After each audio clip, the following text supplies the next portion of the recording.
નમસ્કાર વિદ્યાર્થી મિત્રો, સ્વાગત છે તમારું તમારી પોતાની યુટ્યુબ ચેનલ માય ટીચિંગ ક્લાસમાં. આજે આપણે ભણીશું ધોરણ 10 વિજ્ઞાન ગાલા સ્વાધ્યાય પોથીમાં પાઠ 10 માનવ આંખ અને રંગબેરંગી દુનિયા. ચલો વિદ્યાર્થી મિત્રો, વિભાગ એ ચાલુ કરીશું. વિભાગ એમાં જો વિદ્યાર્થી મિત્રો, પ્રશ્ન નંબર 1 છે, માંગ્યા મુજબ ઉત્તર આપો. એના જવાબ તમારા સ્વાધ્યાય પોથીમાં આપેલા જ છે, છતાં આપણે લખીશું. પેલી ખાલી જગ્યામાં લખો વાસ્તવિક અને ઉલટું, બીજીમાં લખો 2 અને 3, ત્રીજીમાં લખો ઓછું, ચોથીમાં લખો પાતળો. હવે છે ખરા ખોટા વિધાનો, એમાં લખો ખોટું, ખરું, ખરું અને ખરું. ચાલો પછી છે સાચો ક્રમ અને ઉત્તર. ચાલો 9માં લખો બી, ઓપ્શન બી આવશે એમાં બીજું. પછી એના પછીનામાં લખો 10માં ઓપ્શન સી. 11માં લખો ઓપ્શન સી. પછી 12માં લખો મેઘધનુષ બનવા માટે કઈ ઘટનાઓ સામેલ છે, તેમાં લખો આપેલ તમામ, ઓપ્શન ડી. જો વિદ્યાર્થી મિત્રો તમે લખી શકો છો. પછી 13માં લખો સમાવેશ ક્ષમતા, બી ઓપ્શન. 14માં આંખના લેન્સની કેન્દ્ર લંબાઈમાં ફેરફાર સિલિયરી સ્નાયુઓ કરે, જેમાં આવશે સી ઓપ્શન. લખી શકો છો. ચાલો હવે પ્રશ્ન નંબર 1 છે, આંખના લેન્સની વક્રતા વધે તો આંખના લેન્સની કેન્દ્ર લંબાઈ વિશે શું કહી શકાય, તો કે ઘટે.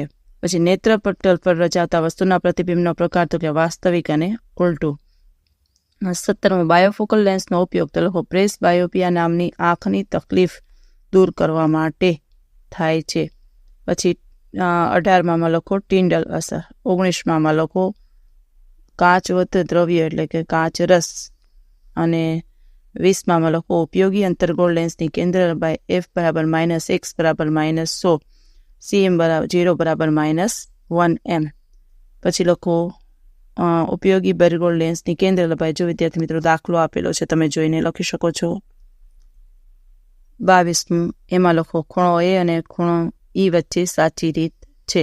ચાલો હવે 23 છે, આંખની સમાવેશ ક્ષમતા એટલે શું, તો લખો નજીકની તેમજ દૂરની વસ્તુનું તીક્ષ્ણ પ્રતિબિંબ નેત્રપટલ પર રચાય અને તે સ્વસ્થતાપૂર્વક સુસ્પષ્ટ જોઈ શકાય એટલા માટે જરૂરિયાત મુજબ આંખના લેન્સની પોતાની કેન્દ્ર લંબાઈમાં ફેરફાર કરવાની ક્ષમતાને આંખની સમાવેશ ક્ષમતા કહે છે. 24 સામાન્ય દ્રષ્ટિ ધરાવતા વ્યક્તિ માટે દૂરબિંદુ અને નજીક બિંદુ કેટલું હોય છે, તો લોકો સામાન્ય દ્રષ્ટિ ધરાવતા વ્યક્તિ માટે દૂરબિંદુ અનંતરે નજીક બિંદુ 25 સેમી હોય છે. 25 પ્રિઝમ શું છે, તો લોકો પ્રિઝમ એક પારદર્શક વક્રીભૂત માધ્યમ છે જે ઓછામાં ઓછી 2 પાર્શ્વીય સપાટીથી સીમિત હોય છે અને બંને સપાટીઓ ચોક્કસ ખૂણે એકબીજા પર ઢળેલી હોય છે. 26 વર્ણપટ એટલે શું, તો લોકો કિરણપુંજના રંગીન ઘટકોના પટ્ટાને વર્ણપટ કહે છે. શ્વેત પ્રકાશનું 7 રંગના પટ્ટામાં છૂટું પડવું તેને શ્વેત પ્રકાશનો વર્ણપટ કહે છે. ચલો વિભાગ બી વિદ્યાર્થી મિત્રો ચાલુ કરીશું. પ્રશ્ન નંબર 1 છે, ત્રિકોણાકાર કાચના પ્રિઝમમાંથી પસાર થતી વખતે શ્વેત પ્રકાશનું વિભાજન થવાનું કારણ જણાવો, અથવા પ્રિઝમ દ્વારા શ્વેત પ્રકાશના વિભાજનની ઘટનામાં આપણને વિવિધ રંગો શા માટે મળે છે, તો લોકો વાસ્તવમાં શ્વેત પ્રકાશ એ 7 રંગોનો બનેલો છે. હવે શ્વેત પ્રકાશના જુદા જુદા રંગોની તરંગ લંબાઈ જુદી જુદી હોય છે. તે હવા અને શૂન્યાવકાશમાં સમાન ઝડપથી ગતિ કરે છે, પરંતુ બીજા કોઈ માધ્યમમાં જુદી જુદી ઝડપે ગતિ કરે છે. માધ્યમના નિરપેક્ષ વક્રીભવનાંકના સૂત્ર પરથી કાચના માધ્યમમાં વી જાંબલી રાતો હોવાથી એન જાંબલી એન રાતો થાય, એટલે કે જો જાંબલી રંગ માટે કાચના પ્રિઝમના દ્રવ્યનો વક્રીભવનાંક રાતા રંગની સાપેક્ષે વધુ હોય તો આથી જાંબલી પ્રકાશ સૌથી વધુ વાંકો વળે છે અને રાતો પ્રકાશ સૌથી ઓછો વાંકો વળે છે. હવે પ્રશ્ન નંબર 2 છે, પ્રકાશનું પ્રકીર્ણન કોને કહે છે, તે કયા પરિબળો પર આધાર રાખે છે, તો લોકો સૂક્ષ્મ કણો અને અણુઓ પરમાણુઓ વડે બધી દિશાઓમાં થતા પ્રકાશના વિચલનની ઘટનાને પ્રકાશનું વક્રીભવન કહે છે. પ્રકીર્ણન પામતા પ્રકાશનો જથ્થો માત્રા રચે છે. પ્રકાશની આવૃત્તિ રંગ પર અને પ્રકીર્ણન ઉપજાવતા કણોના પરિમાણ પર આધાર રાખે છે. અત્યંત બારીક કણો તેમનું પરિમાણ ખૂબ નાનું હોવાને લીધે મુખ્યત્વે નાની તરંગ લંબાઈ વાળા જેમ કે વાદળી રંગના પ્રકાશનું પ્રકીર્ણન કરે છે. જો પ્રકીર્ણન કરતા કર્ણનું કદ ખૂબ મોટું હોય તો પ્રકીર્ણન પામતો પ્રકાશ શ્વેત એટલે સફેદ દેખાય છે, કારણ કે દ્રશ્ય વિસ્તારની બધી જ તરંગ લંબાઈનું પછી પાસ થાય છે. હવે છે ત્રીજો, તારાઓ કેમ ટમટમે છે? તો લોકો તારાઓના પ્રકાશનું વાતાવરણીય વક્રીભવનાંક થવાથી તારાઓ ટમટમવા લાગે છે. તારાઓનો પ્રકાશ પૃથ્વી પર પ્રસરે તે પહેલા પૃથ્વીના વાતાવરણમાં પ્રવેશતા સતત વક્રીભવન પામતો આવે છે. વાતાવરણીય વક્રીભવન એ જ માધ્યમમાં થાય છે. તેમાં એક જગ્યાએથી બીજી જગ્યાએ જતા વક્રીભવનાંકમાં ક્રમિક ફેરફાર જતો હોય છે. પૃથ્વીની સપાટીની નજીક તરફ જતા હવાની પ્રકાશીય ઘનતા વધતી જાય છે.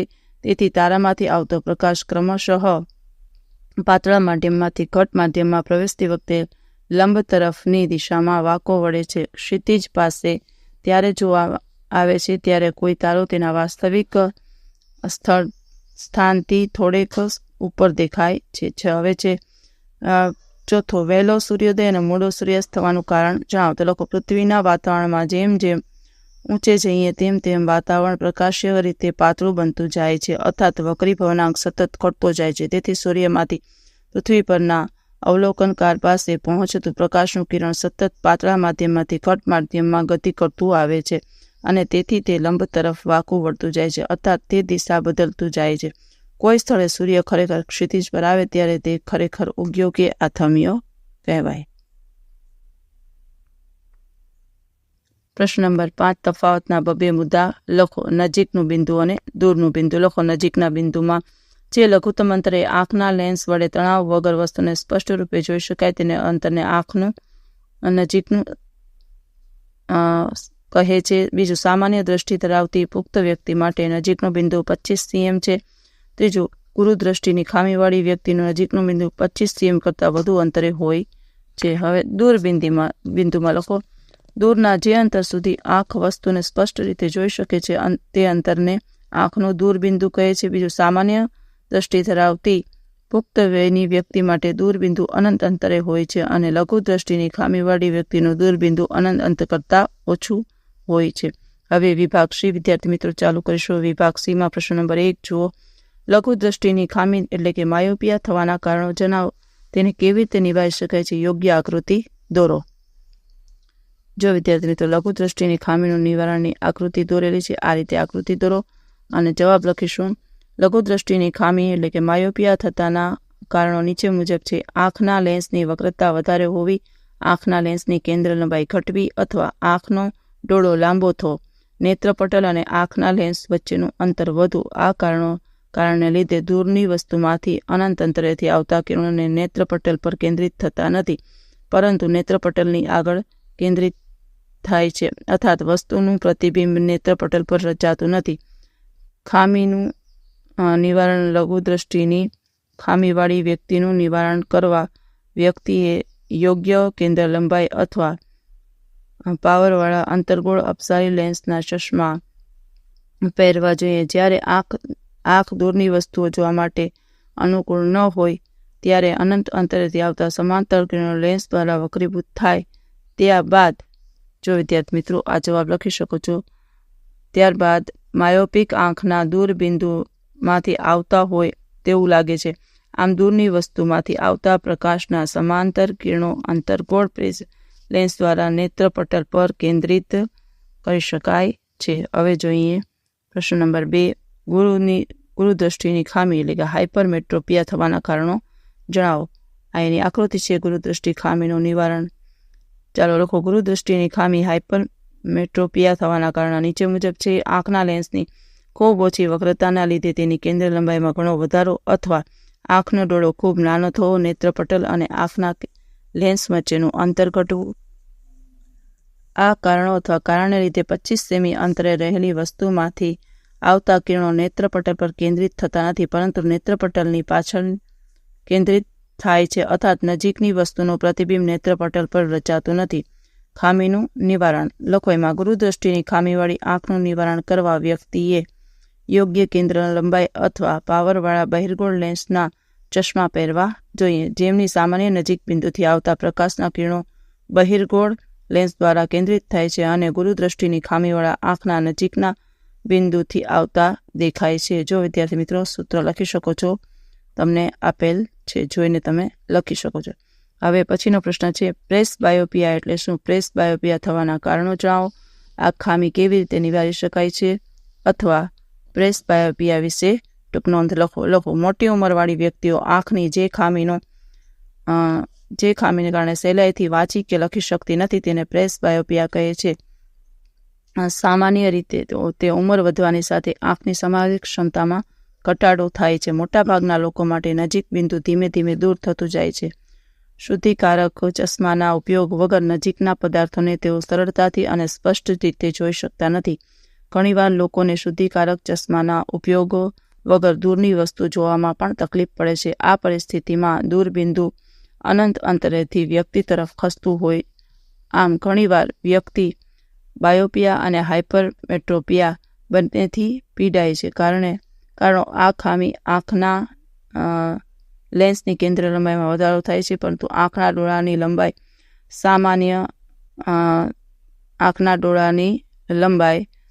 સામાન્ય હોય છે.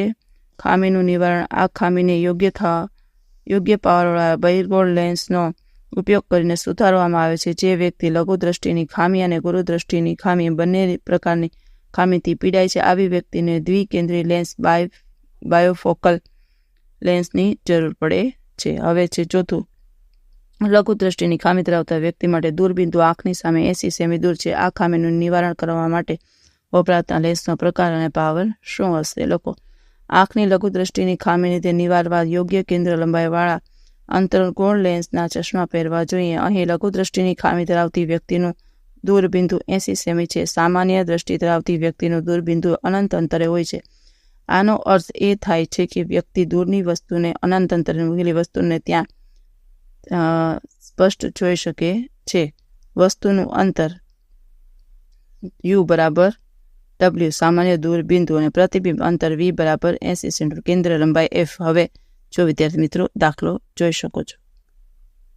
હવે વિભાગ બી ચાલુ કરીશું. વિભાગ બીમાં જુઓ, પેલું હાઇપરમેટ્રોપિયાનું નિવારણ. આકૃતિ દોરી દર્શાવો અને એક ગુરુદ્રષ્ટિની આ ખામીવાળી આંખનું નજીકનું 1 મીટર છે. આ ખામીનું નિવારણ કરવા વપરાતી જરૂર લેન્સનો પાવર શું હશે? સામાન્ય આંખનું નજીક બિંદુ 25 સેમી છે તેમ સ્વીકારો. જો વિદ્યાર્થી મિત્રો આકૃતિ દોરેલી છે, આ રીતે તમે આકૃતિ દોરી શકો છો બહિર્ગોળ લેન્સ દ્વારા નિવારણ. જો હવે છે હાઇપરમેટ્રોપિયાવાળી આંખનું નજીકનું અને સામાન્ય આંખ માટેનું નજીકનું બિંદુ જોઈ શકો છો વિદ્યાર્થી મિત્રો આ રીતે. હવે છે બીજું, માનવ આંખની નામ નિર્દેશિત આકૃતિ દોરો. ઓછામાં ઓછા 4 ભાગના નામ આપો અને તે પૈકી કોઈ પણ 2 ભાગોના કાર્ય જણાવો. ચાલો લખો. માનવ આંખના મુખ્ય ભાગોની નામ નિર્દેશનવાળી આ રેખાકૃતિ આકૃતિમાં દર્શાવેલી છે. મુખ્ય ભાગ અને તેમના કાર્ય નીચે મુજબ છે. આંખના ડોળાનો આકાર લગભગ ગોળાકાર હોય છે, જેનો વ્યાસ આશરે 2.3 સેન્ટીમીટર હોય છે. પારદર્શક પટલ કોર્નિયા. આંખની આગળનો પારદર્શક ભાગ જે બહારની તરફ ઉપસેલા હોય છે તેને પારદર્શક પટલ કહે છે. તે ગોળાકાર અને પાતળો પારદર્શક અંતર પર રાખો અથવા ત્વચા છે. પ્રકાશ આ પાતળી પારદર્શક અંતર ત્વચા મારફતે આંખમાં પ્રવેશે છે. આંખમાં દાખલ થઈ પ્રકાશના કિરણોનું મોટાભાગનું વક્રીભવન પારદર્શક પટલની બહારની સપાટી પર થાય છે. એટલે કે આંખ પર પડતા પ્રકાશના કિરણોનું પારદર્શક પટલ વક્રીભવન થાય છે.